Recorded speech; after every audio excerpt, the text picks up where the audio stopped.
Bismillahirrahmanirrahim. Assalamualaikum warahmatullahi wabarakatuh. Saya Elvina Tashrifia Widra ingin memaparkan tentang teori belajar. Teori belajar itu ada 5. Yang pertama, behavioristik, kognitif, konstruktivisme, humanistik, dan sibernetik. Untuk pembahasannya, di sini saya akan membahas pengertian, kelebihan, kekurangan, dan penerapannya dalam pembelajaran. Untuk yang pertama ada teori behavioristik. Pengertiannya, teori ini yang mengedepankan perubahan perilaku peserta didik sebagai hasil proses pembelajaran. Terjadinya perubahan tingkah laku diakibatkan oleh adanya interaksi antara stimulus dan respon. Teori belajar ini berorientasi pada perilaku yang lebih baik. Kelebihannya, guru akan terbiasa untuk bersikap teliti dan peka saat kondisi belajar mengajar. Guru lebih sering membiasakan muridnya untuk belajar mandiri, tetapi ketika murid kesulitan baru bertanya kepada guru. Untuk kekurangannya, tidak semua pelajaran dapat memakai teori belajar behavioristik, dan guru diharuskan untuk menyusun bahan pelajaran dalam bentuk yang sudah siap.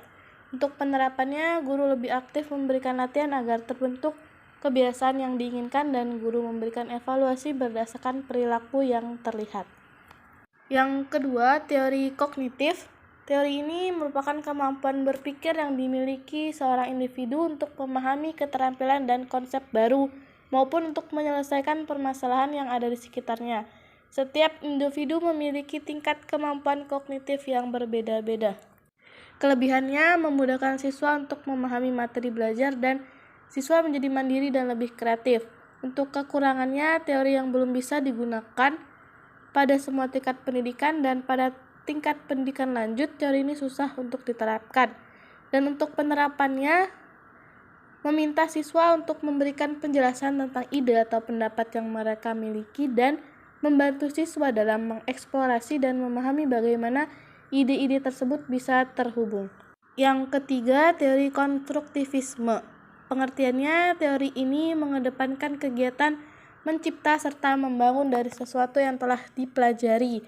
Kelebihannya, dalam proses belajar mengajar, guru dapat mengajarkan para murid untuk mengeluarkan ide-idenya atau gagasannya dan melatihnya agar bisa mengambil keputusan, dan semua murid bisa mengingat pelajaran yang sudah diajarkan karena mengikuti proses belajar mengajar secara langsung dan aktif.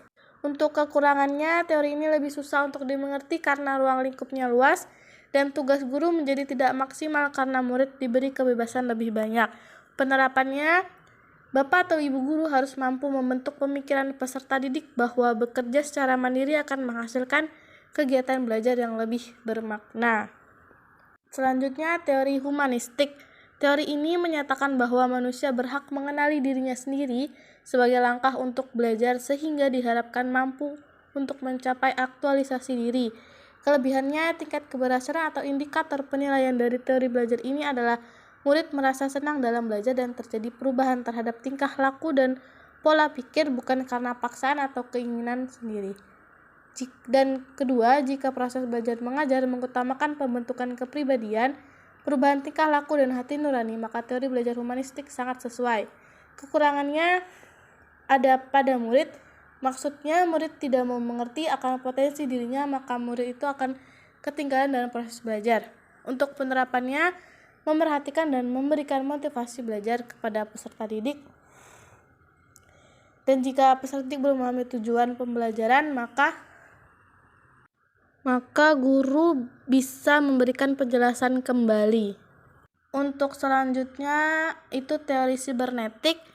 Teori ini salah satu teori belajar yang menyatukan antara teori praktik seperti pada laboratorium komputasi. Teori belajar sibernetik adalah teori belajar yang menganggap bahwa komputasi tidak hanya dapat digunakan untuk mengolah data, membuat database, presentasi, dan alat komunikasi, tetapi dapat juga digunakan sebagai suatu alat untuk memancing dan meningkatkan kemampuan pemecahan masalah pada peserta didik untuk menciptakan dan membangun pengetahuan baru peserta didik.